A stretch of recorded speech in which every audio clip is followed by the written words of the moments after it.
C'est 23.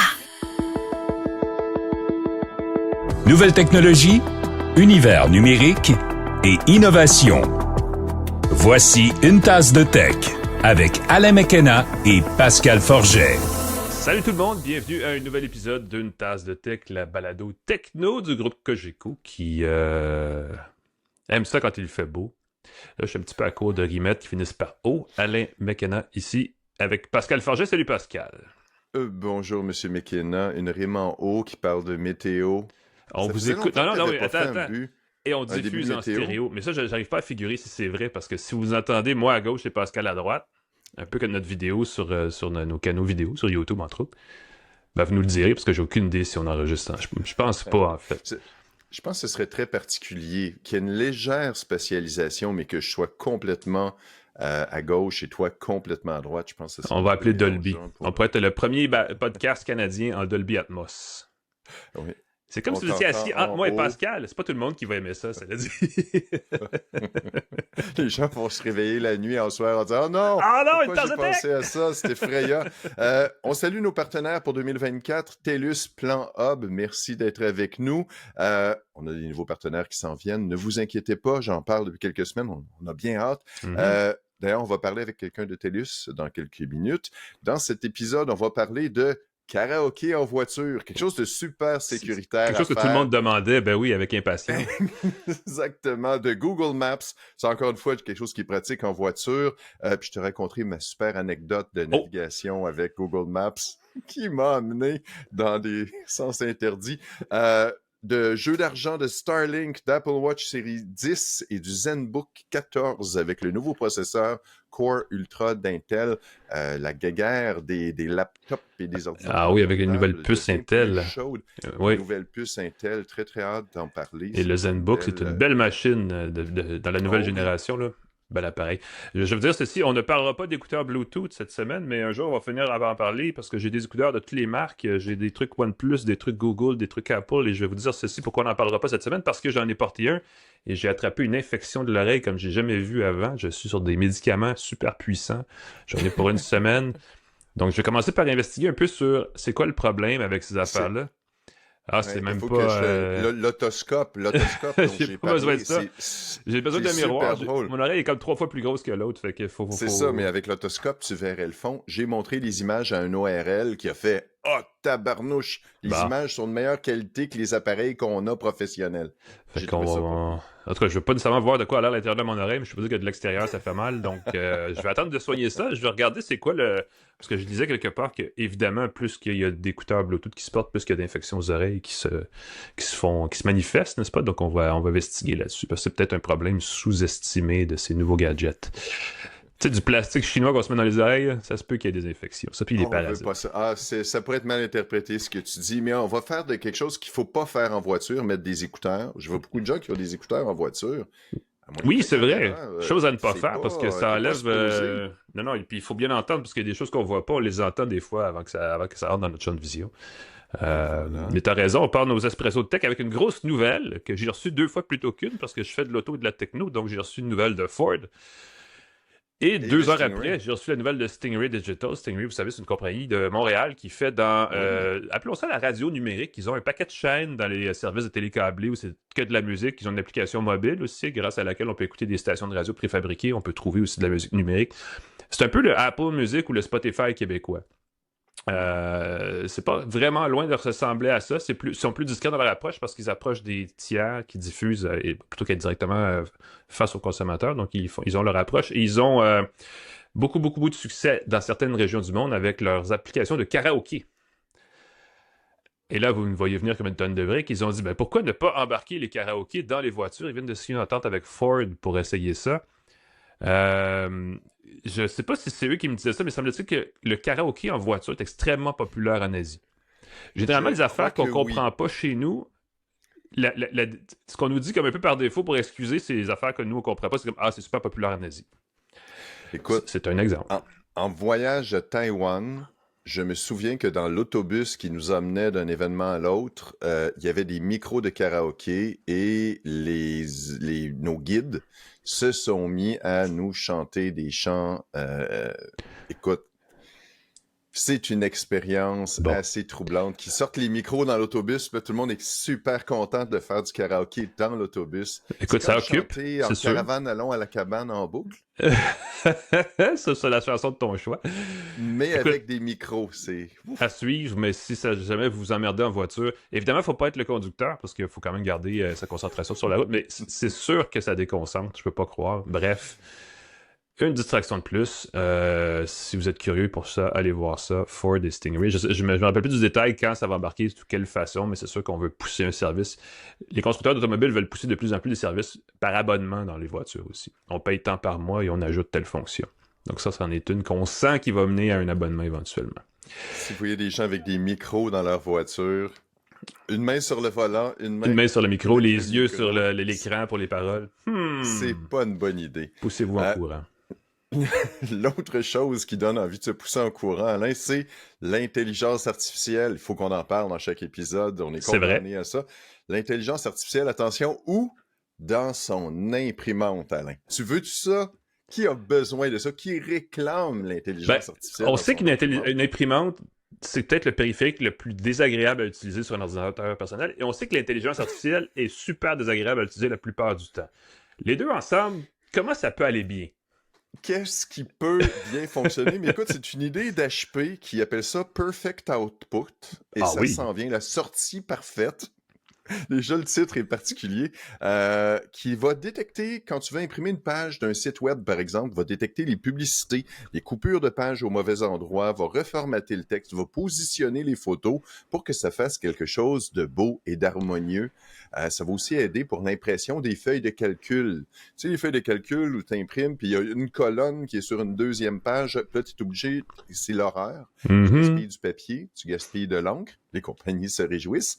Il semble qu'avec Perfect Output d'HP, disponible bientôt dans certaines imprimantes, on ne sait pas lesquelles, on ne sait pas si ça va être des nouvelles imprimantes, ça va être sur les imprimantes actuelles via une mise à jour, ou s'il va falloir acheter une nouvelle imprimante avec l'option Perfect Output. Ah, ça va coûter cher. HP. Est-ce que ça va être par abonnement? On ne le sait pas. Écoute, c'est en bêta, il paraît chez certains utilisateurs, donc ça a l'air compatible avec certaines imprimantes aujourd'hui. Et ça va être déployé en 2025 si tout va bien. J'ai hâte de voir si la vague de l'intelligence artificielle va pas. Je commence à avoir des soupçons que ça va peut-être faire comme le 3D, ça va peut-être faire comme à un moment donné, ça va peut-être faire on n'entendra plus parler pendant quelques années avant qu'ils nous ressortent ça. Il y a une fatigue, c'est certain. Eldorama, oui, ça aussi. L'intelligence artificielle, à suivre. En attendant, il va en avoir encore plus parce que l'autre nouvelle Express est aussi basée sur l'intelligence artificielle, puisqu'on a appris que Google allait déployer Gemini, son assistant virtuel basé sur l'IA générative, sur toutes les générations de ses écouteurs Pixel Buds. On pensait que ça viendrait seulement avec les Pixel Buds Pro 2 qui ont été dévoilés avec le Pixel 9 il y a quelques semaines, mais non. Finalement, ça va débarquer sur les appareils, sur les écouteurs de votre choix. Je sais pas si c'est pas indicateur du fait que personne veut utiliser Gemini dans ses écouteurs. C'est à suivre, n'est-ce pas? On va voir ce que ça veut dire, mais j'ai l'impression, je sais pas c'est quoi j'aimerais ça dans la pièce où ces choses-là se décident. Je pense pas que personne dans le monde demande de vouloir parler à un assistant numérique vocal dans son téléphone, dans ses écouteurs, n'importe quoi. Oui. Parce que je pense pas que ça vient des consommateurs. Je pense que ça vient des entreprises qui poussent ça en se disant c'est facile à intégrer et on va séduire des gens sans savoir si les gens ça les intéresse vraiment. Je pense pas qu'il y ait un haut taux d'adoption de ces appareils-là, de ces assistants vocaux-là. Mais qu'en sais-je?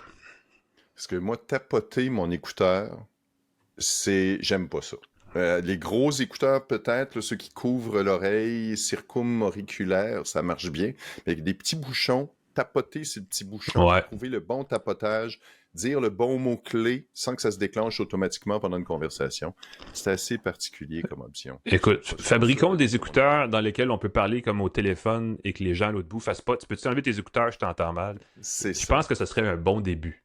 Je pense qu'on devrait viser ça pour commencer. On verra pour la suite. Kaspersky est banni aux États-Unis à partir du 29 septembre.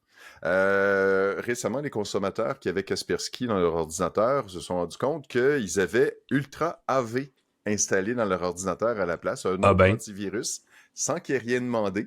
Kaspersky s'est dit « D'accord, je quitte, je ne suis plus là » et a installé un autre antivirus à la place sans prévenir ou sans trop prévenir les consommateurs. Ça C'est rassurant, ça. Évidemment, c'est ça. Ça se met la confusion et l'inquiétude chez les utilisateurs de Kaspersky. L'antivirus est évidemment très similaire. On en a déjà parlé. Les antivirus, pour moi, là, plus c'est mon opinion personnelle, pour moi, sont assez similaires. À moins qu'on regarde dans les petits détails, les options payantes, là, on parle des antivirus payants, pour moi, sont très, très similaires, sauf pour des détails.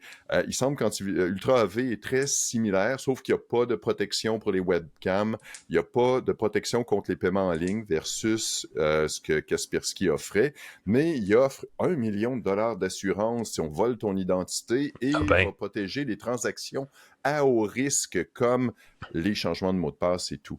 Et je trouve ça très cavalier comme technique de dire, écoute, sans te prévenir, je te donne pas le choix, je t'échange. D'accord, on garde en tête qu'on conserve la protection qu'on offrait aux consommateurs, mais que ce soit pas plus transparent. Moi, je serais très offensé que, je sais pas moi, Adobe, Acrobat se remplace par un autre logiciel sans prévenir dans mon ordinateur. J'aurais des petites palpitations si c'est pas indiqué clairement avec mon accord et puis que je puisse pas passer à d'autres choses. Ce qui est inquiétant, c'est que c'est des logiciels qui sont supposés de sécurité qui nous insécurisent. Ça, c'est toujours un peu bizarre. Mais bon, bref, il y a de l'abus dans tout, n'est-ce pas? Donc, dans les commentaires laissés en ligne, les reviews sur n'importe quoi, Amazon et sur Google Maps. Les commerces là, sur Google Maps, souvent, quand on cherche un restaurant dans un quartier qu'on ne visite pas souvent, là, on va chercher les commentaires. Évidemment, il y a beaucoup de faux commentaires. Et là, Google vient d'annoncer que dans Google Maps, on va identifier, on va repérer les faux commentaires et on va le signaler dans la fiche des commerces sur Google Maps. Donc, si vous googlez sur Google Maps pour un restaurant, un dépanneur, n'importe quoi, et qu'il y a des faux commentaires, vous le saurez. Je pense que c'est une bonne idée. On espère. Ben oui, mais j'espère que ça va être bien détecté. Faut espérer. Que ça va être, c'est un autre endroit où c'est le chat et la souris, là. C'est-à-dire que dès que quelque chose arrive à détecter, on trouve une autre façon de décontourner cette détection. Donc, il faut continuer à toujours chasser le faux commentaire, mais peut-être aussi ne pas lire les commentaires, je sais pas. C'est délicat parce que je pense que les commentaires, c'est une belle façon de se donner un avis sur un commerce. Un commentaire, même légèrement négatif, genre « ils ne font pas telle chose, leurs heures d'ouverture sont... » Tu sais, c'est des commentaires qui vont t'aider. Leur poulet frit était pas terrible. OK, je commanderai pas le poulet frit, mais le reste est très bon. Mais quand c'est je pense qu'il y a eu quelques cas de bombardement, là, des entreprises qui se sont fait remplir de mauvais commentaires, le concurrent qui s'amuse à faire des faux comptes et tout. Fait que c'est peut-être ça qui va être détecté. Ouais. J'ai hâte de voir. Bon point. Non, mais il y a une différence entre les faux commentaires et les commentaires négatifs, mais des commerces vont aussi payer des agences pour créer une tonne de faux commentaires positifs. Oui, aussi. Ça, j'ai entendu ça aussi, que les agences s'amusent à faire dans les médias sociaux des bons commentaires, s'amusent aussi à mettre sur Reddit des commentaires élogieux, puis des avantages, puis des conversations supposément naturelles à propos des bénéfices du produit et tout.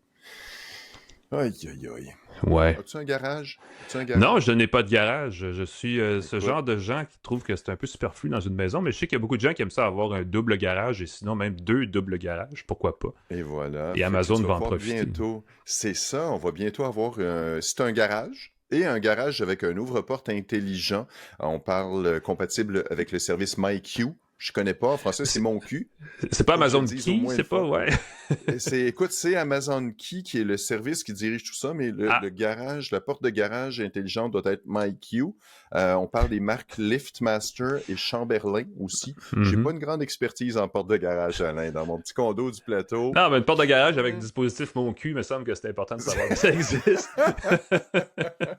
On l'a dit, on parle de mon cul. Il faut associer son compte, indiquer l'option livrer dans mon garage et les livreurs Amazon vont pouvoir déverrouiller ton garage et faire la livraison, déposer l'article. La porte de garage, on espère, va être fermée ensuite. Ben, j'aime beaucoup le fait que une des premières choses qu'a dit Amazon, c'est que le livreur n'ira pas plus loin que 1,5 mètre à l'intérieur du garage parce que ils ont peur que les livreurs se fassent séquestrer, je sais pas. Je vais emprisonner le livreur. C'est ça, puis t'imagines que le gars là, hey, c'est bien un beau garage, ça, je vais faire un petit tour. Ici, ben oui. Ça peut être encore plus horrible. Ça va être disponible dans 1700 villes, y compris Montréal. Comme tu le dis, c'est le service Amazon Key qui va être offert aux membres Prime admissibles jusqu'au 31 mars mars 2025 gratuitement. Mais attention, ça, j'ai vu dans les petits caractères qu'après la fin de la promotion, le prix de la livraison dans le garage Amazon Key va être 1,99 $ Par livraison? Livraison. Ah, wow! Fait que tu vas payer un supplément Pour pas faire voler ton colis.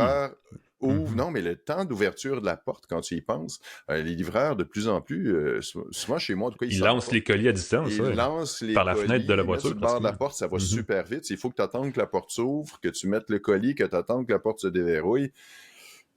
Ça retarde beaucoup les livraisons, peut-être en banlieue, des endroits où, premièrement, il faut que tu fasses plus de distance pour faire moins de livraisons. Ouais. Puis aussi, tu as plus de portes de garage. Puis imagine l'hiver, ça sera pas chic là, si la porte est... Il y a une tempête de neige, puis il faut... Mais enfin, bon point. Regardez ça, ça va peut-être changer. C'est inclus gratuitement jusqu'au 31 mars. J'avoue que l'hiver, peut-être que ça vaut la peine l'hiver. À 2 $ par livraison. C'est quand même pas abusif. Ça dépend de la livraison. Gratuit, c'est le fun, mais tu le payes autrement pour un article coûteux, comme un nouveau laptop S14 d'Asus. On va parler dans quelques minutes. Ben oui, tu fais livrer un laptop, tu veux pas que ça traîne sur le perron, n'est-ce pas? Nope. Écoute, c'est populaire l'Internet par satellite, Pascal, parce que c'est tout nouveau. Et on vient d'apprendre que Starlink, qui est pas mal le service qui existe en ce moment, je sais qu'Amazon a le projet Kuiper de mémoire. Il y en a Telesat au Canada qui essaie de lancer son projet Léo, mais eux, c'est dans une couple d'années encore. Et Starlink, qui a lancé en octobre 2020, est rendu à 4 millions d'abonnés déjà. C'est fou. J'ai écrit là-dessus et le problème, l'affaire avec Starlink, c'est que c'est un service qui est offert par SpaceX, ça c'est correct, mais qui transcende les frontières et qui n'a pas besoin de respecter aucune règle nationale de télécommunication. Là. Et là, quand on dit « Oui, c'est pas grave, ils vont juste servir les régions rurales éloignées à 4 millions d'abonnés pour l'Amérique du Nord », moi, si j'étais un fournisseur de services Internet résidentiel, je commencerais à grelotter un brin, là. J'aurais un petit frisson dans le dos, là. Je me dis... Puis Elon Musk n'est pas le genre de gars qui va dire « Je vais être respectueux des grandes entreprises de télécommunications, tu sais. » Il n'a pas dit « Je vais faire attention à Ford et GM en lançant Tesla, là. » Bon, en tout cas, en se joignant à Tesla, disons-le exactement. Mais bon, 4 millions d'abonnés pour Starlink. Ça ne fait que commencer. Je voyais que c'est Air France, après United, qui va avoir des connexions satellites gratuites. Fait que je pense qu'ils sont assez agressifs. Peut-être qu'un jour, les téléphones cellulaires, les iPhones de ce monde, se connecteront exclusivement sur les réseaux satellites, parce qu'ils commencent à le faire avec les SMS, mais plus la bande passante va s'ouvrir, moins on aura besoin des réseaux filaires, des réseaux sans fil même, terrestres. Quelque chose comme ça. À suivre. Il y a une petite dernière, Pascal. Une petite dernière, écoute, la touche copilote sur les nouveaux laptops copilote plus. La fameuse touche. Comme par exemple le nouveau laptop Asus. Il est bien pratique cet ordinateur. Il est vraiment pratique. Il y a une petite touche copilote qui est juste ici, juste à côté du Alt. Donc, tu as la touche, la barre d'espace, Alt, caractère, et tu as la touche copilote. Honnêtement, je l'accroche tout le temps. J'aimerais ça pouvoir... Ben oui, tu tapes, à un moment donné, tu veux faire le Alt ou tu vas aller chercher, tu accroches le piton du copilote. Je suis pas sûr j'aime ça. Qui a besoin de plus de boutons? Grande question philosophique. Applicable dans plusieurs scénarios.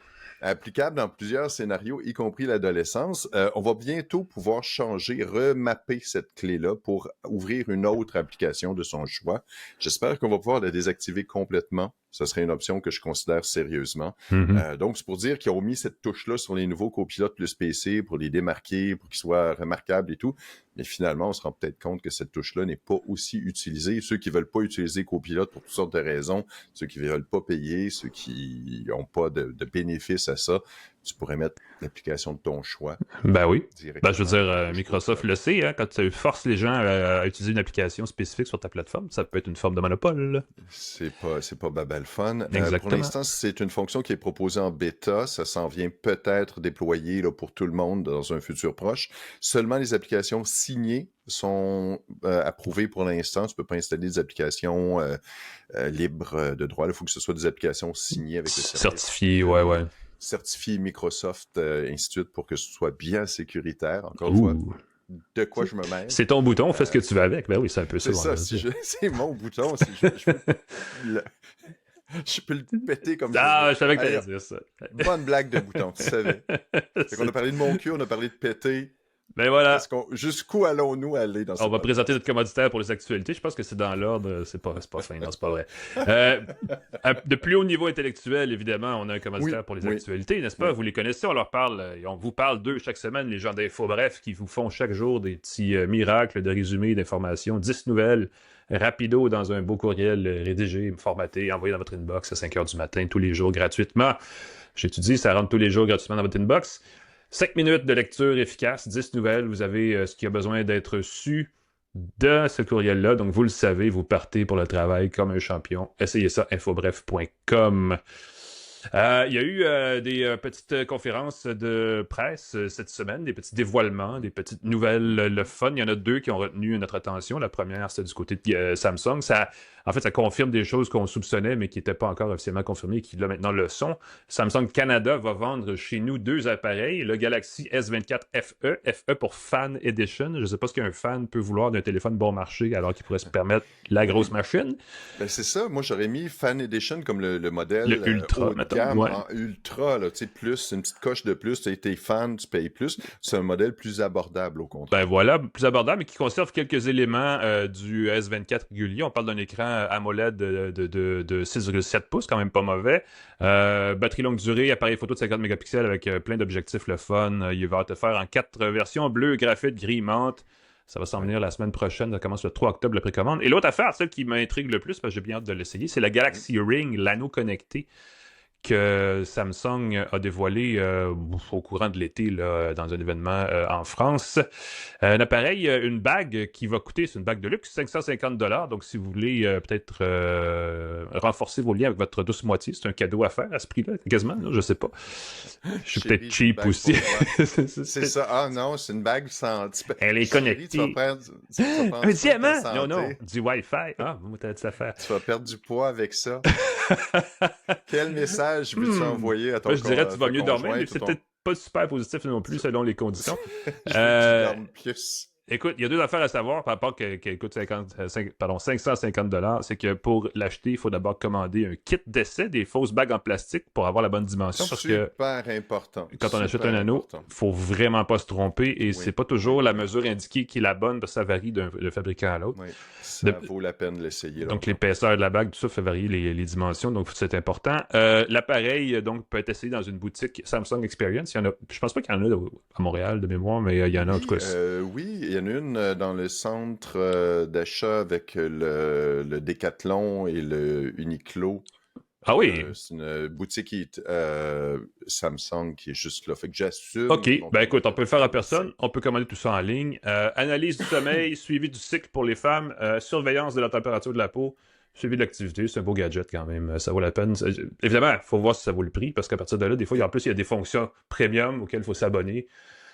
Puis là, c'est plus une machine à siphonner de l'argent qu'autre chose, mais on verra bien quand on aura la chance de l'essayer de plus près.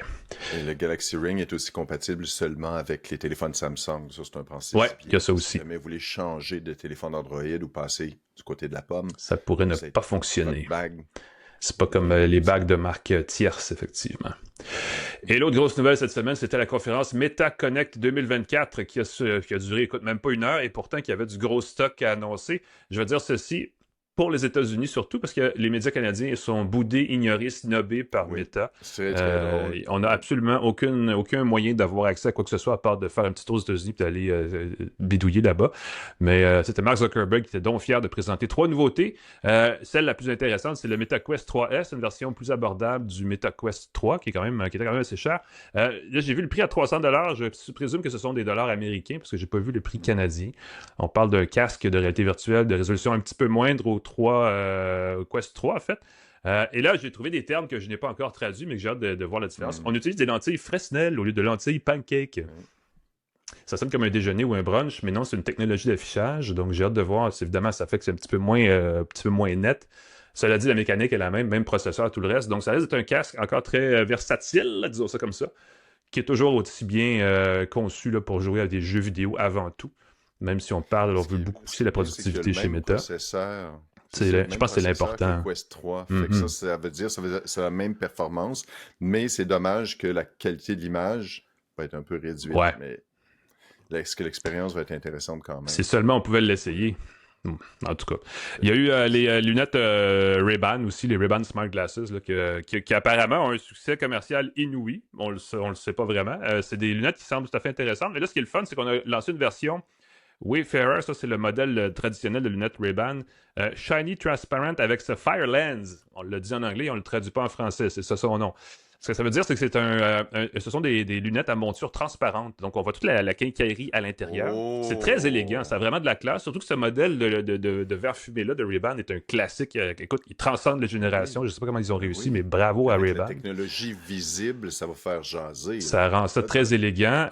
On ajoute des fonctions logicielles à ce modèle-là, qui n'est pas une nouvelle génération, là, qui est le même modèle que celles qui sont déjà en vente. Traduction en direct, dans les deux sens. On vous traduit et on vous aide à traduire à l'autre personne. Meilleure interaction vocale, évidemment, et on peut contrôler de façon vocale les applications musicales Spotify et Amazon Music, donc à voir. On pourra aussi scanner des codes QR et des numéros de téléphone, parce qu'il y a des petites caméras dans les coins, donc une façon de mieux combiner le numérique au réel, donc à suivre.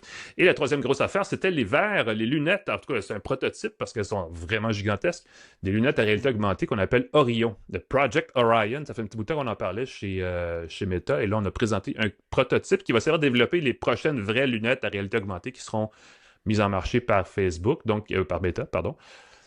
Donc, ces lunettes-là ne seront pas à vendre, vont être utilisées pour développer, j'imagine, elles vont être prêtées à des développeurs pour développer des applications basées là-dessus. On a des objectifs, des lentilles en carbure de silicium. C'est des matériaux de l'ère spatiale, définitivement. Il y a des projecteurs dans la monture qui projettent des images dans ces lentilles-là, qui reflètent évidemment la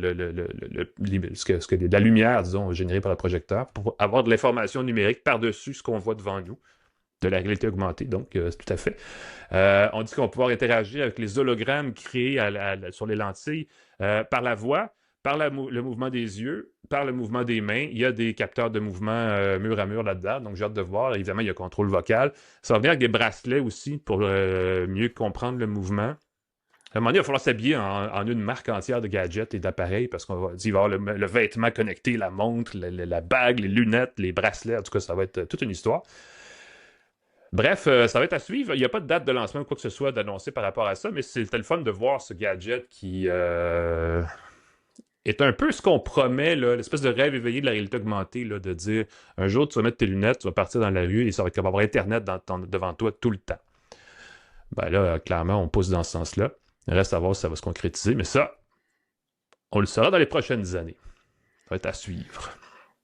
Moi, je rêve de la reconnaissance faciale dans les lunettes qui va te dire « C'est Alain McKenna, la dernière fois à tel événement, qui est cette personne? » tu l'as ben vu, oui, exactement. Qui est cette personne? Puis là, tu croises des gens « Hey, ben oui. » Ben justement, je me rappelais de toi. Ben oui, voilà. Il va avoir ce 3 secondes de décalage, là. Oui. Ben oui, je te reconnais. La personne va regarder dans le coin un peu de ça. Elle va lire... Hey, tes yeux se croisent, là. Non, je savais non, je suis pas en train de lire qu'est-ce que je te reconnais. Et voilà, c'était les grosses nouvelles de la semaine. On prend une courte pause parce qu'il faut accueillir notre invité qui va se joindre à nous, Nathalie Dionne, vice-présidente régionale de TELUS, pour parler d'un service qu'ils viennent de mettre récemment là, en ligne, qui s'appelle En Continu Plus, qui est une façon d'écouter Netflix, Disney, un paquet de services de streaming à moindre coût. Alors, on est curieux de savoir ce que ça mange en hiver, donc on la reçoit dans un instant. Restez avec nous, parce qu'on continue avec ça ici même, à Une Tasse de Tech. De retour à Une Tasse de Tech, avec Alain McKenna et Pascal Forget. Et bienvenue à Une Tasse de Tech. C'est le moment de l'émission, ou même presque de la saison, où on va vous faire économiser, parce que souvent on parle de gadgets qui coûtent cher, puis c'est vrai que ça coûte cher de plus en plus les technos, et ça coûte encore plus cher quand on s'abonne aux services qui viennent avec les gadgets, parce que c'est souvent ça, on veut vous vendre le truc. Et après, on aime ça vous vendre le forfait mensuel. Alors là, si vous voulez écouter de la vidéo ou de la radio plein affaire, on peut payer cher rapidement. Ce qui est intéressant dans le cas qui nous concerne en ce moment, c'est que TELUS a vu ça passer et s'est dit « Ah, on flaire la bonne affaire ». Ils offrent un nouveau service. Ça fait quand même quelques mois, je le vois passer là, depuis un petit bout de temps sur leur site web, parce que c'est là où je vais quand je paye mes factures. Un service qui s'appelle En Continu Plus, qui combine plusieurs services vidéo à un prix évidemment plus intéressant que de payer séparément pour chacun de ces services-là. Et pour en parler, on a avec nous Nathalie Dionne, qui est vice-présidente régionale marketing de TELUS. Bonjour Nathalie. Bonjour, ça va bien? Ça va très bien toi-même. Très bien, merci. Merci d'être avec nous. Écoute, on en discutait pour être sûr. TELUS offre des services de télécom complets dans l'Est du Québec. Donc, il y a déjà une base pour la télé et tout ça. Est-ce que c'est de là qu'est né ce projet, ou en tout cas ce forfait qui est en continu plus? Parce que c'est pas de la télé câblée, c'est entièrement numérique. Comment on est passé d'un à l'autre chez TELUS?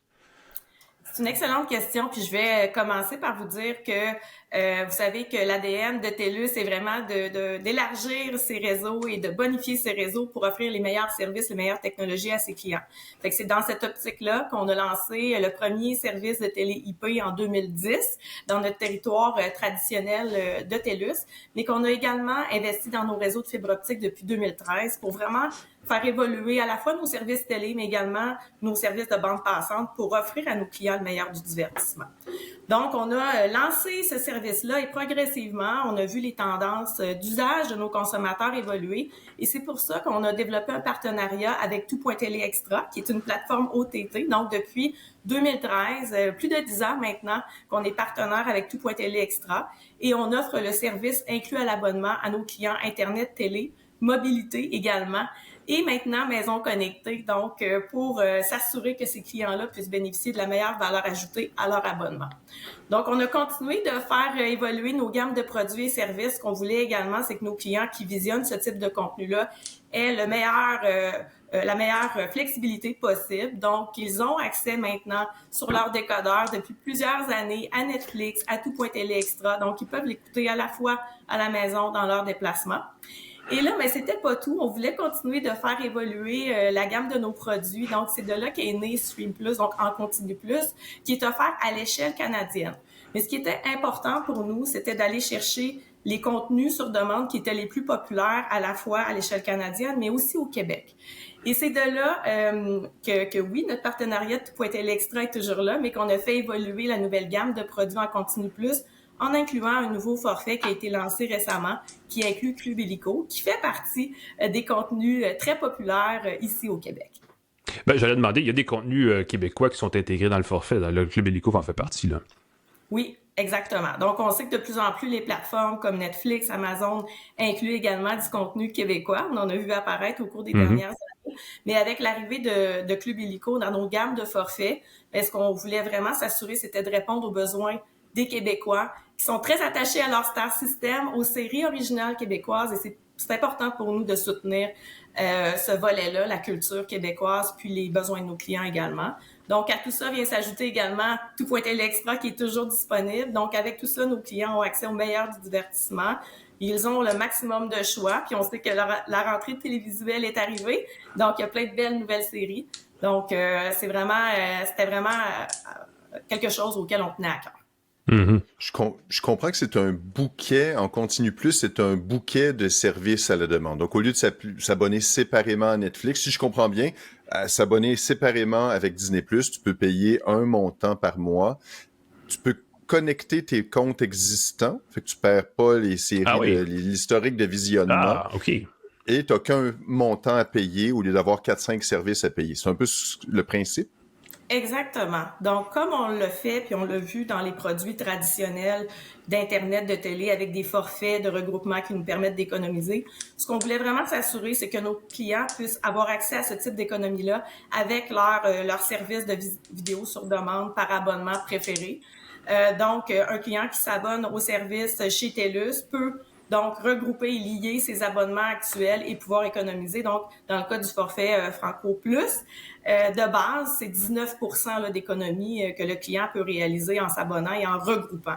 Donc, c'est quand même pas rien quand on sait que maintenant, plusieurs Québécois ont accès à non seulement une, mais 2 et même 3 plateformes en plus de leur abonnement télé. On trouve que c'est une valeur qui est exceptionnelle et encore une fois, on sauve 7,99 par mois en s'abonnant puisque Tout.télé Extra est inclus. Donc ça c'est en addition donc du rabais ou de la bonification de Tout.télé Extra. C'est drôle parce que je suis en train d'écrire un livre sur les moyens d'économiser sur ces services de streaming et c'est un élément que j'ai ajouté parce que c'est une façon. Je sais plus c'est quoi les stats, mais c'est le foyer canadien moyen paye pour au moins 3 ou 4 services par abonnement. et ça revient cher rapidement parce que les prix n'arrêtent pas d'augmenter. Est-ce que de votre côté, vous comptez élargir l'offre d'en continu plus ou ce que vous avez en ce moment, c'est basé sur l'utilisation de vos clients? Comment vous déterminez ce que contient ce forfait-là? C'est une excellente question. Donc, on a actuellement différentes gammes de forfaits disponibles. Donc, vous avez peut-être vu celui-là avec Netflix, Amazon et Disney qui a été lancé plus tôt cette année. Donc, ce forfait-là est très, très populaire. On ajoute celui avec Illico, mais on vient chercher là, le top 5 des OTT là, qui sont le plus visionnés. Puis évidemment, on continue de suivre les besoins, l'évolution du marché pour vraiment amener à nos clients ce qui se fait de meilleur en termes de divertissement pour vraiment s'assurer que la variété soit là. Mais évidemment, c'est ça. On continue toujours de suivre ces tendances-là. Mais actuellement, avec les forfaits qu'on a de disponibles, on vient vraiment chercher la majorité. Mais vous avez raison, hein. Beaucoup de gens ont 1, 2, 3 OTT. C'est surprenant de voir les données. Et ça, combiné à un service de télé traditionnel, ben, exact. De pouvoir économiser avec ce regroupement-là, c'est clé. Ben, c'est une tendance forte dans le marché parce que vos concurrents font assez aussi, peut-être de façon différente. On sait que, par exemple, Crave chez Bell utilise le contenu d'HBO, entre autres, pour se distinguer. Donc, c'est un contenu exclusif. Je regardais récemment Amazon et Global ont des services Stack TV, des trucs comme ça, où ils essaient de combiner des sources, généralement des sources américaines qu'on connaît moins ici. Est-ce que vous le voyez, parce que vous avez des gens qui sont abonnés à la télé, des gens qui sont abonnés au sans-fil, est-ce que vous voyez vraiment un mouvement des gens, des consommateurs vers les plateformes numériques, ou est-ce qu'il y a encore, ce mix-là est encore bon pour plusieurs années avec la bonne vieille télé et le numérique en plus? Mais, tu sais, encore un besoin pour la télé traditionnelle parce que le sport, les nouvelles et même quand on regarde le marché québécois spécifiquement, les téléséries, donc le Star System est encore très important. Okay. Est-ce qu'on voit un virage? Oui, on en voit un. Parce que quand on regarde depuis 2013, la tendance a viré complètement par rapport aux clients qui avaient aucune télé versus maintenant, ou encore un client qui a un service télé et des OTT. Donc, on voit vraiment un virage dans la consommation, puis c'est sûr que ça va continuer d'évoluer. D'où le besoin de suivre cette évolution-là aussi, du besoin de nos clients. Et définitivement, on voit une évolution de cette utilisation-là. Je disais, je pense que c'est Marie-France Bazot qui écrivait la semaine dernière, qui regarde encore la télé, tu sais, une façon de demander est-ce que les diffuseurs s'adaptent à la plus jeune clientèle, parce que c'est vrai, quand on regarde les émissions, souvent, ça cible un certain démographique qui semble assez vieillissant. Et clairement, les jeunes s'en vont vers les plateformes numériques. Je ne sais pas si vous voyez ça de votre côté, est-ce que ce sont des plus jeunes clients qui optent pour les forfaits en continu, ou si c'est la plupart des clients qui y vont avec ça? Je vous dirais que c'est vraiment varié parce que quand on regarde l'utilisation de ces plateformes-là en fonction des groupes d'âge, il y a vraiment une augmentation, là, peu importe le groupe d'âge. C'est sûr que ce qui peut venir varier, c'est le type de détention. Donc, les plus jeunes, la proportion qui ont la télé traditionnelle est beaucoup plus faible versus l'OTT qu'un profil un peu plus âgé ou les familles où eux, ils veulent vraiment garder la composante de sport, la composante de, comme je disais tout à l'heure, nouvelles, mais aussi les téléréalités ou les OTT. Donc, en fonction du groupe d'âge, on voit une variation en termes de détention. Effectivement, les plus jeunes, il y a une différence à ce niveau-là. Je remarquais aussi du côté du sans-fil, parce que c'est comme ça que j'interagis le plus avec TELUS, que vous avez bonifié beaucoup vos forfaits mobiles récemment. On a des limites maintenant à 200 gigaoctets par mois. Est-ce qu'en continu plus rentre dans le forfait ou c'est séparé en termes de consommation de données? En fait, l'utilisation du forfait en continu plus va comment je dirais, va être utilisé à travers votre forfait mobile. Donc, donc ça, c'est pas inclus, je vous dirais. Là. Donc, il faut que vous considériez ça dans votre utilisation. Ouais. Évidemment, la majorité des ménages ont Internet également, donc ça permet également de pouvoir optimiser l'utilisation. Puis, il y a des plateformes pour lesquelles on peut aussi télécharger le contenu à l'avance. Donc, vous l'avez peut-être déjà fait quand on prend l'avion, on se télécharge quelques séries d'avance. Donc, c'est possible de le faire également. Donc, effectivement... j'allais dire, à 200 gigaoctets par mois, c'est beaucoup de télé quand même. Qu'on se comprenne bien. Hein. Exactement. Puis, vous avez peut-être vu aussi que dans nos forfaits, on inclut aussi dans certains forfaits Disney. Donc, on a Disney, on a Tout.télé Extra. Et là, on s'abonne au forfait en continu plus avec Illico. Donc, on a vraiment la consolidation de toutes ces OTT-là également.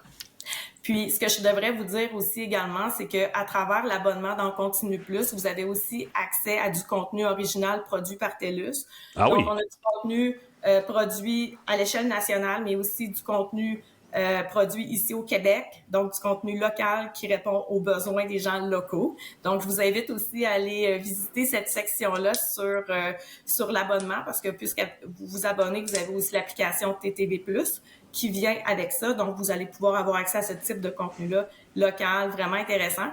Nos clients télé dans notre secteur traditionnel de l'Est du Québec ont aussi accès à ce contenu-là via leur plateforme Téléori. Je connais un excellent contenu techno vidéo qui pourrait être exclusif à TELUS, c'est juste ça comme ça en passant. Je rigole.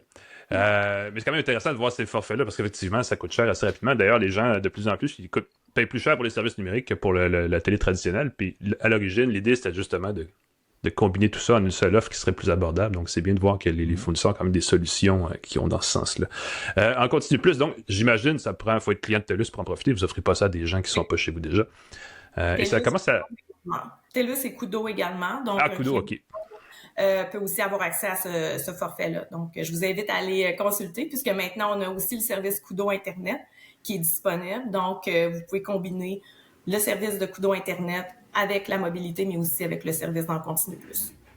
Ça vaut la peine de pas aller voir ça sur les sites web de Koodo et de TELUS parce que ces jours-ci, et ça fait longtemps qu'on attendait ça, la concurrence s'anime dans les télécoms et clairement, le consommateur en bénéficie. C'est le fun de voir ces services-là apparaître. Nathalie Dionne, vice-présidente régionale marketing TELUS, merci d'avoir été avec nous. C'était vraiment extrêmement intéressant. Merci de l'invitation. Nous, on prend une petite pause et on vient avec nos gadgets de la semaine. Restez avec nous à Une Tasse de Tech. De retour à Une Tasse de Tech avec Alain Mekena et Pascal Forget. Bienvenue à Une Tasse de Tech. C'est ce moment de l'émission où je dis, c'est ce moment de l'émission où on va vous parler de gadgets. Clairement, je vais faire une mise en abîme de catégorie champion, mesdames, messieurs.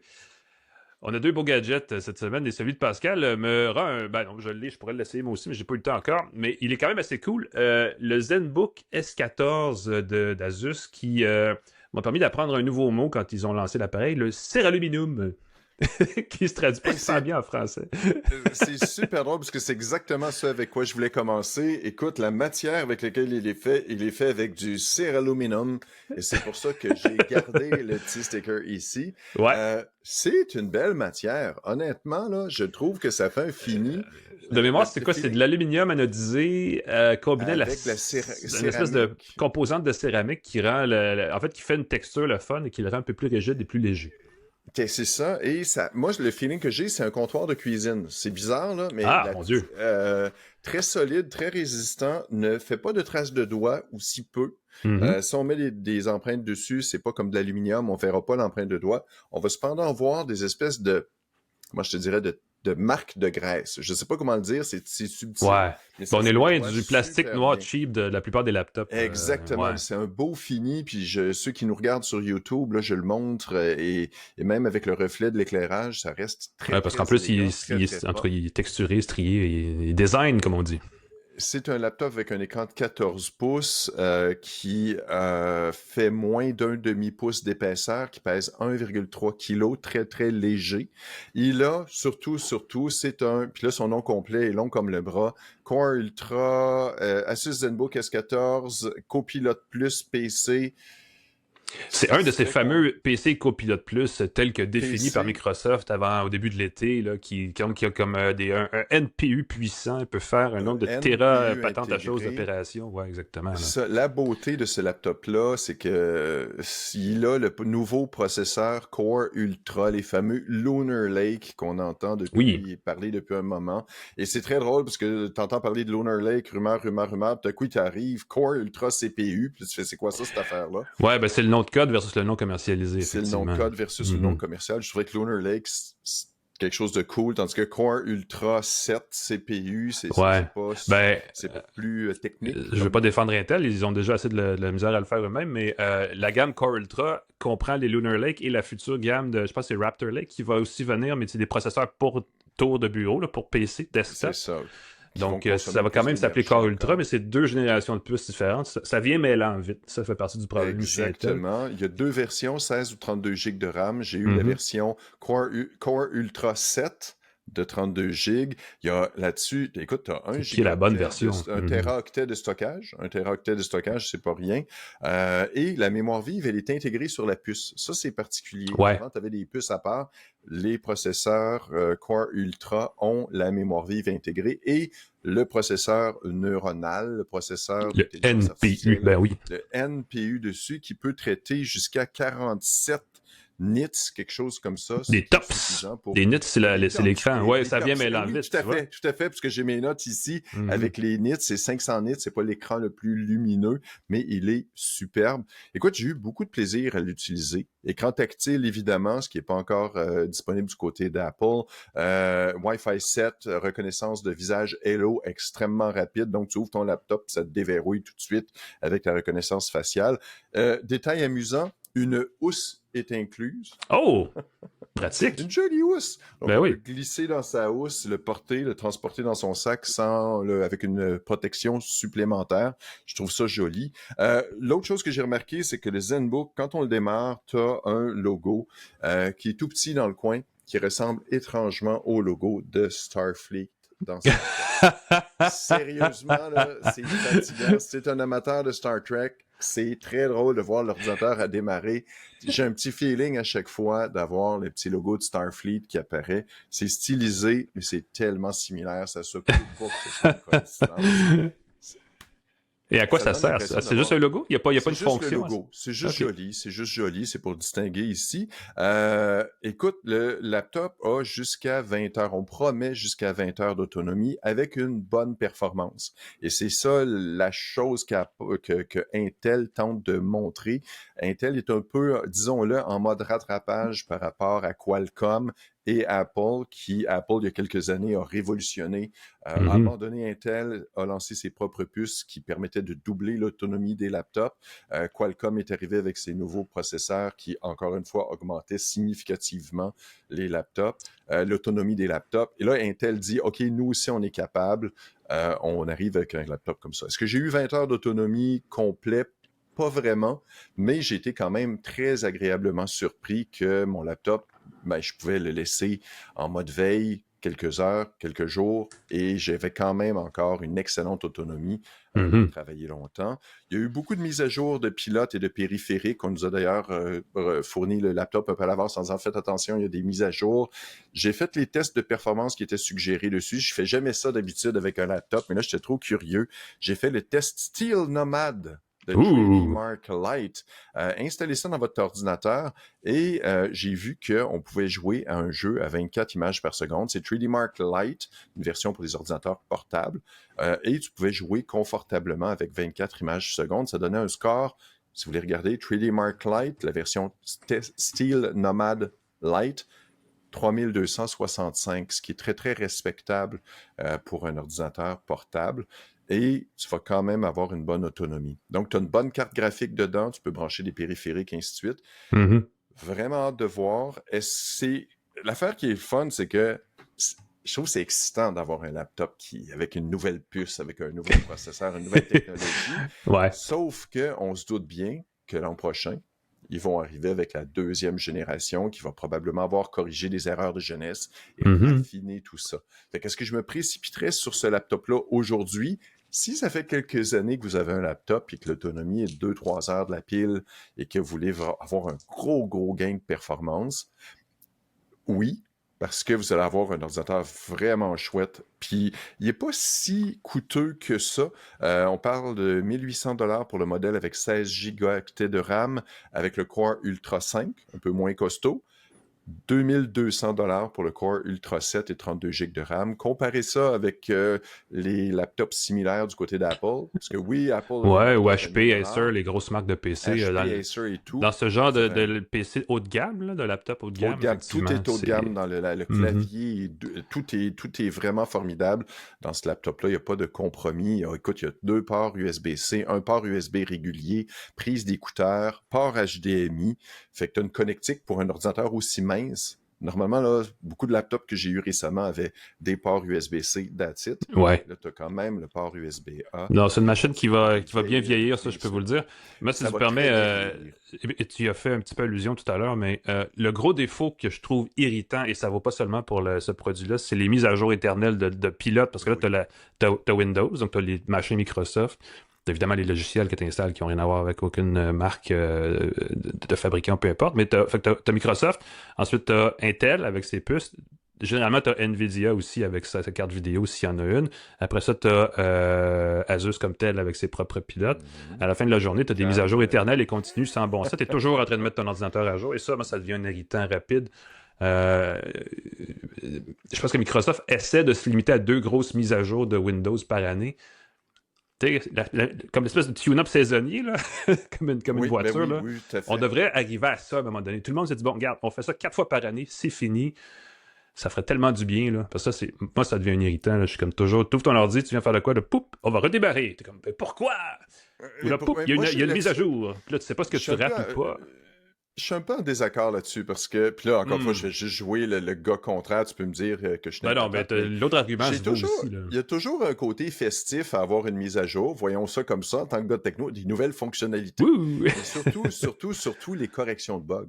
Mm-hmm. Les corrections de bugs. Les failles de sécurité et des trucs critiques, évidemment, c'est important. C'est ça, se mettre à jour 3 fois dans une journée, moi, ça me dérange pas du tout. Mais Google sur Android le fait une fois par mois, je pense, l'espèce de mise à jour de sécurité. Une grosse mise à jour de sécurité dans les téléphones Android. Mais là, il y a un meilleur contrôle des applications qui peuvent être installées du côté Microsoft, comme c'est constamment en contact avec Internet, constamment utilisé avec différentes applications de différentes sources. C'est pas normal. Mais je lance le débat. Les mises à jour.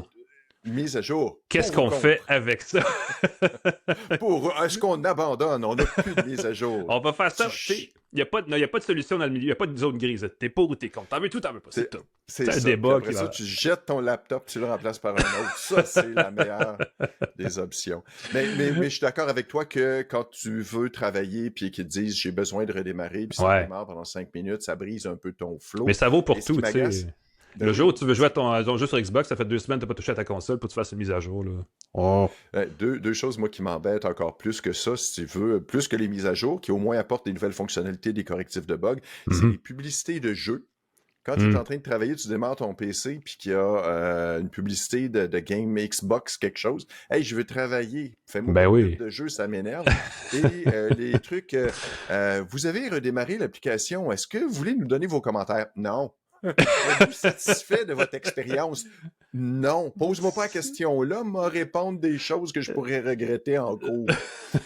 Et ça m'embête toujours là, quand tu ouvres une application puis voulez-vous nous donner vos commentaires? Non! Votre avis est important pour nous. Ben là, trop tard. Fais un bon logiciel. Non, mais c'est ça. Demande-moi-le quand je suis dans de bonnes dispositions, c'est-à-dire jamais. Ça arrive pas souvent. Ouais. En tout cas, les gens qui nous écoutent maintenant peuvent savoir ce qu'on pense de ces choses-là. Et voilà. Fait que super beau laptop. Si vous avez vu sur le marché pour les laptops, en ce moment, ça bouge beaucoup. Il y a des belles options. Nouveau processeur de Qualcomm. Nouveau processeur. D'ailleurs, Asus lance des ordinateurs avec des processeurs aussi. Oui, ben ils avaient hâte d'être dans la gamme Copilot Plus, eux, avec leur nouveau Plus aussi. Fait que c'en sont de bons. Et on promet une durabilité aussi dans le temps. Là. Donc, clairement, c'est un laptop qui pourrait durer longtemps. Merci, Pascal.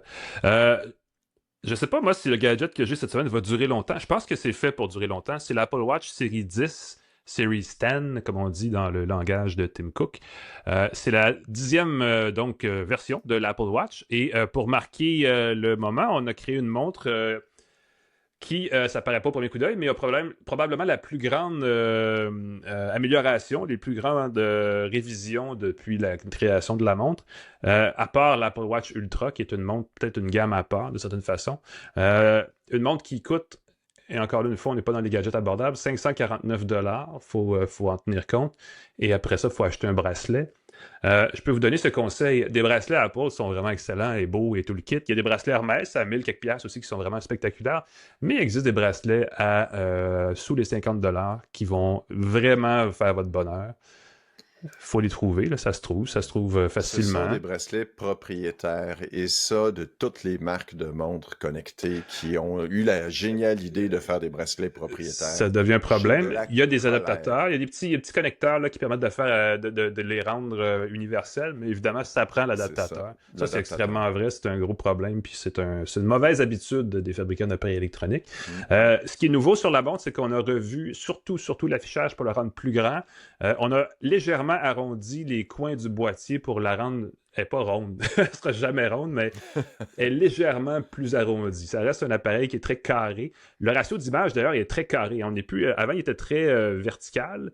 Et là, on est allé rogner dans la bordure pour aller chercher un affichage qui, dit-on, est 30% plus grand que ce qui était l'Apple Watch de série 3 à 6, donc une montre qui a peut-être 4-5 ans. Et peut-être qu'on fait de l'œil à ces gens-là, leur dire « Hey, ta montre, si elle est vieille, celle-là, elle vaut la peine pour renouveler. » Donc, si vous avez une idée si vous vous demandiez combien de temps dure une Apple Watch, là, ben, dites-vous que Apple espère que ce soit de 5 à 6 ans environ. Ça peut être plus que ça. C'est vraiment selon vos besoins, mais c'est l'embêtement avec les montres électroniques. C'est que quand tu achètes une montre mécanique, ça dure toute une vie, et même plus. Tu as besoin de faire des mises au point de temps en temps. Ouais. Ben oui, c'est sûr. Mais des montres qui se donnent de génération en génération, ce ne sont pas des montres connectées, on s'entend. Cela dit, on n'achète pas ces montres-là pour la même raison. Dans ce cas-ci, on a voulu améliorer en donnant plus d'affichage, plus d'espace pour l'affichage. On a l'équivalent d'une ligne de texte de plus dans les communications de texte qu'on reçoit. C'est une belle addition, c'est le fun. On a plus d'espace, les caractères peuvent être plus gros, on a plus de clavier. Vous savez, le petit clavier, quand on veut tapoter sur la montre, il est 20% plus gros. Donc, les touches sont plus faciles. C'est-à-dire que, puis moi, en plus, j'ai des gros doigts. Quand j'appuie sur une touche, j'écrase la moitié du clavier. Là, c'est un petit peu moins apparent. Puis, il y a de la correction aussi au niveau logiciel qui fait qu'on a tendance à taper la bonne lettre au bon moment, celle qu'on veut. Donc, ça marche bien. Et plus d'espace d'affichage, évidemment, ça permet aussi d'afficher plus de données sur les exercices qu'on veut faire. Parce que ça, c'est évidemment l'intérêt numéro 1 de cette montre-là, c'est de faire de l'activité physique pour avoir son suivi, avoir un petit coach, avoir un petit moniteur, dans le fond, d'activité physique. Ça, c'est la bonne partie de la chose. On a réduit... Elle est moins épaisse que les montres précédentes de 1 mm environ. Elle est à 9 mm, c'est pas une grosse affaire, on s'entend, mais ça fait, c'est pour ceux que ça agaçait. Je pense, et je pense, et ça ne veut pas dire que Apple vous le confirmera pas, mais j'ai l'impression qu'on cible un public d'acheteuses, je devrais dire, féminines davantage. En faisant une montre qui est plus profilée, alors qu'il y a bien des gars qui aiment les grosses patentes. Moi, j'aime bien le bling, je fais partie probablement de cette démographique-là, alors que l'Apple Watch est plus fine maintenant, plus raffinée, je dirais. Donc, ça peut faire partie de la réflexion. Elle est de 10 à 20% plus légère, selon ce que vous regardez comme... parce qu'il y a une version en titane, avec le boîtier en titane, qui est un petit peu plus légère aussi que la version de base qui est en aluminium. Oui. C'est un beau matériau. Les montres en titane, là, c'est vraiment... Oui, c'est élégant. Et dans tous les cas, je veux dire, il n'y a pas de... Pourquoi cette montre-là se vend plus que les autres montres connectées? C'est parce qu'elle fait tout ce qu'on veut qu'elle fasse, tout ce qu'on veut qu'une montre connectée fasse. Évidemment, il faut un iPhone pour que ça fonctionne à 100%, là, parce que c'est le départ. Ça fait partie de l'écosystème. C'est son défaut, mais elle fait tout ce qu'on veut. Les autres montres, quand je prends une montre connectée, je la compare à une Apple Watch. Alors, est-ce qu'elle fait tout ça? Et il n'y en a pas une qui accote. On peut avoir de la musique, on peut avoir du cellulaire si on a besoin, on peut avoir des données, des métriques de plein de façons.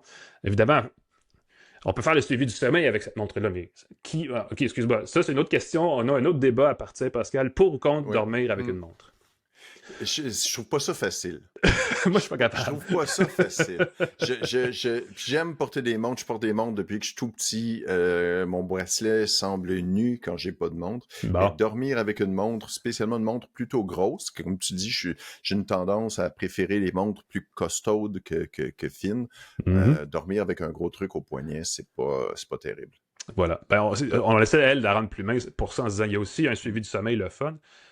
Puis effectivement, je tombais sur une étude, ça a fait jaser, j'ai écrit ça dans la presse la semaine dernière. Le suivi du sommeil des montres connectées est loin d'être de calibre médical, disons-le comme ça. Donc, des fois, il faut leur prendre puis en laisser à ce niveau-là, mais il faut évidemment porter le gadget pour que ça fonctionne. Et je ne sais pas à quel point les gens l'utilisent. Dans le cas de l'Apple Watch, ici, plus d'écran. Nouveau processeur S10 plus performant, on ajoute une nouvelle fonction, et ça m'a fait un peu rigoler. On peut jouer de la musique sur sa montre, sur le haut-parleur de la montre, sans avoir nécessairement le jumelé des écouteurs. Ça, c'est la nouveauté, et ça fonctionne seulement sur la S10. Les anciennes montres Apple Watch ne le permettent pas. Et ça, on peut le faire sur les montres d'autres marques depuis plusieurs années, mais ça sonne toujours un petit peu cacane.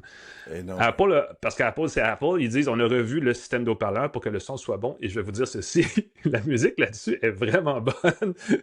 Oh. C'est étonnant. C'est un peu inutile, mais c'est très bien. Puis surtout, ce qui est le fun, c'est comme les gros parleurs ont été revus, ils sont plus compacts, mais ils font un bon son malgré tout. Et on peut avoir une belle conversation téléphonique. C'est surtout ça qui est le fun. Si vous avez jumelé avec votre iPhone, gardez l'iPhone dans la poche et vous parlez dans votre montre, ou si vous avez la connexion cellulaire dans la montre et que vous recevez un appel, vous pouvez parler dans la montre. Et ça, il n'y a pas grand autre monde qui arrive à faire ça, là, je vais vous le dire. Là. C'est quelque chose que tu sais, jouer à Dick Tracy, si ça vous excite, l'Apple Watch, il y a une montre qui le fait et c'est celle-là, comme du monde. Et ça, c'est pas mal cool. Le haut-parleur va bien. Le micro va bien aussi pour les gens qui sont à l'autre bout, qui nous entendent. C'est étonnant. Et je comprends pas qu'il y ait juste Apple qui arrive à faire ça, mais bon. C'est un gros plus pour l'Apple Watch, on va vous le dire. Nouvel affichage OLED, on l'a revu pour être plus facile à voir en angle, là, comme ça, parce qu'apparemment, quand on regarde sa montre, des fois, on la regarde, ben, c'est très vrai, on la regarde pas toujours de plein front, donc on peut, et là, on voit mieux ce qui est affichable. On a un taux de rafraîchissement d'un 1 Hz dans le mode de veille, qui fait de 1 Hz, c'est une fois par seconde, essentiellement. Ben oui. Donc, à chaque seconde, on peut rafraîchir l'image, ça n'affecte pas trop l'autonomie, donc à chaque seconde, qu'est-ce qui change sur un cadran de montre? L'aiguille des secondes. Donc, dans les cadrans, en mode Always On sur l'Apple Watch, les secondes changent, ce qui n'était pas le cas avant. Avant, ça arrêtait aux minutes. Et là, ben, on dit on peut maintenant, là, j'ai pas le bon cadran pour vous le montrer, mais sur les cadrans où on voit l'heure avec les secondes tiquent à chaque seconde. C'est quand même pas mal le fun. Et tout ça mis ensemble, ben on annonce toujours la fameuse autonomie d'une pleine journée de 18 heures. Donc ça, c'est la plus belle phrase jamais inventée. Ouais. Pour l'enregistrement du sommeil, je trouve que c'est l'obstacle majeur, parce que si tu ne recharges pas ta montre à un moment donné dans la journée, ta montre va soit s'arrêter au milieu de la nuit, soit arrêter au milieu de ta journée, ce qui est encore plus embêtant. Clairement, la question de mettre une batterie dans une montre est un frein à ça chez Apple. Il y a des montres qui font 4-5 jours. Ce qu'on dit chez Apple, c'est qu'on a amélioré la recharge. On peut recharger en 30 minutes pour remonter le taux de charge à 80% de la capacité complète, ce qui est quand même pas mal. Ou on peut reprendre l'équivalent de 8 heures d'utilisation en 15 minutes de recharge. Ça prend évidemment le chargeur de la montre. Donc, on peut, en se brossant les dents, on va aller se coucher, brancher sa montre et on peut faire le suivi du sommeil. Il faut développer l'habitude. J'ai l'impression que quand on fait un suivi du sommeil, on veut le faire activement, c'est-à-dire qu'on ne le fait pas juste au cas où, mais parce qu'on veut vraiment savoir si on dort bien et on veut corriger des choses. Donc, on peut prendre la peine de charger sa montre, mais effectivement, on ne peut pas juste le faire une fois par semaine. Tu sais, charger sa montre une fois par semaine puis quand même faire le suivi du sommeil. Donc, ça, ce sera toujours le principal défaut de cette montre-là, c'est l'autonomie très courte qu'elle permet. Ce que je comprends après avoir parlé aux gens d'Apple, c'est qu'ils ont tellement réduit la mécanique pour qu'ils ont pu mettre la plus grosse batterie qu'ils pouvaient et ils arrivent quand même à cette espèce de 18 heures d'autonomie, qui est très vrai. Là, c'est pas la moitié, on n'a pas exagéré, là, si on arrive à peu près ça. Mais si on fait un suivi du sommeil, puis on fait de l'activité physique, puis on active le GPS, puis on active plein d'affaires dessus, ça draine plus la batterie, mais c'est dans l'ensemble... Son talon d'Achille, il n'y a pas de doute. Dans l'ensemble, il faut que je la compare avec d'autres. Il faut que j'aille faire de la course. C'est mon prochain défi là, pour voir est-ce qu'elle est meilleure que d'autres, tout ça. Mais le suivi de l'activité physique est toujours extrêmement bon sur les Apple Watch. Je les regardais, et c'est pas moi qui le dis, je regardais 2 ou 3 études universitaires qui comparaient différentes montres. Et en ce moment, c'est quand même un drôle de hasard, les montres qui sont les plus précises, c'est l'Apple Watch et la Google Watch, la Pixel Watch 3 de Google, qui ont les meilleurs capteurs cardiomètres. Et l'autre, c'est SpO2, donc le taux d'oxygène dans le sang. À partir de là, les montres combinent un paquet d'autres affaires pour vous donner une idée de votre activité physique et tout le reste. Mais bref, ce serait une des montres qui, si vous êtes pointilleux sur les données précises quand vous faites du sport, c'en est une qui est à considérer. Évidemment, 549$, il y en a des moins chers, mais il y en a aussi des beaucoup plus chers. Hein. Garmin et les spécialistes font des produits qui coûtent 800$ en montant. Et ça va Polar vite. Ici, je pense que les 1000$ avec son bracelet, mais l'autonomie de presque une semaine. Voilà. Et les cartes sont intégrées et tu peux contrôler ta musique et c'est très chouette, mais tu n'as pas toutes les fonctionnalités de l'Apple Watch. Exactement. Et là-dessus, on a effectivement Apple Music en hors ligne et en ligne selon ce que vous avez comme configuration. Bref, belle amélioration, belle évolution de l'Apple Watch. On la joue conservateur chez Apple. Il n'y a pas encore le gros redesign qu'on promet ou en tout cas dont on entend parler dans les rumeurs depuis un petit bout de temps là, avec une montre qui serait ronde ou pas, peu importe. Donc on y va avec un modèle qui a fait ses preuves, n'est-ce pas? Et si vous êtes dû ou si vous n'avez pas, ou si vous avez une vieille Apple Watch et que vous voulez renouveler, c'est peut-être la montre la plus transformée, la Series 10, depuis de nombreuses années. Donc, c'est peut-être le moment de considérer ça. Évidemment, il faut avoir un certain budget parce que ça veut dire qu'il faut avoir un iPhone et que peut-être ça va vous prendre un nouvel iPhone si vous voulez. Parce que tant qu'à faire, pourquoi pas, et ainsi de suite. Donc, c'est peut-être un doigt dans l'engrenage des dépenses inutiles. Mais dans le marché des montres reconnectées, c'en est toujours une qui est parmi les meilleures. Donc, ça n'a pas changé. Point. Alain, merci. Ouf, je suis soufflé. Merci Pascal aussi. C'était un gros show. On avait bien du stock. Et là, il y a un camion qui recule quelque part. Je sais pas si c'est chez moi. Il y a un camion qui recule devant chez moi. C'est l'horreur parce que je l'annonce. Là. On a mis un avis dans ma porte comme quoi on allait refaire la canalisation dans ma rue. Et que pour au moins 10 semaines, je vais bientôt avoir des camions et des marteaux-piqueurs. Après déjà une dizaine de semaines où, au bout de ma rue, on avait bouché le bout de ma rue pour justement changer la canalisation sur la rue parallèle. C'est ma rue qui égoutte dans les prochaines semaines. J'ai un petit peu peur. C'est le signe que si on n'arrête pas d'enregistrer, notre podcast va exploser. Donc, le podcast s'autodétruira. Désolé pour le camion. J'aimerais être dans un studio insonorisé, mais on a la beauté, la flexibilité d'enregistrer à la maison et je trouve que c'est un incontournable. On va remercier TELUS, notre partenaire. Merci beaucoup à Nathalie Dionne qui nous a parlé. Réécoutez l'entrevue, vraiment des belles options. Regardez l'option en continu plus. Vraiment 20% d'économie sur des services auxquels vous êtes probablement déjà abonné. Super intéressant. Plan Hub, merci à vous. C23, le groupe Cogeco qui diffuse et distribue le podcast partout dans le monde entier. Claude Hébert à la mise en onde, Jean-Christophe Ouellet aussi. Alain McKenna, on peut te lire entre autres dans la presse. Oui. On peut venir sur pascalforget.com. Mon super site, n'hésitez pas. Je mets souvent des notes et des commentaires sur les produits que je teste et que j'essaie. Absolument, allez lire ça. Ça vaut la peine. Et sinon, venez nous écrire sur les réseaux sociaux. Il y en a plein des réseaux sociaux. C'est le fun. Vous pouvez nous écrire. On est facilement rejoignable. Sinon, on vous souhaite une belle semaine et on se voit la semaine prochaine pour une autre tasse de tech. Salut tout le monde.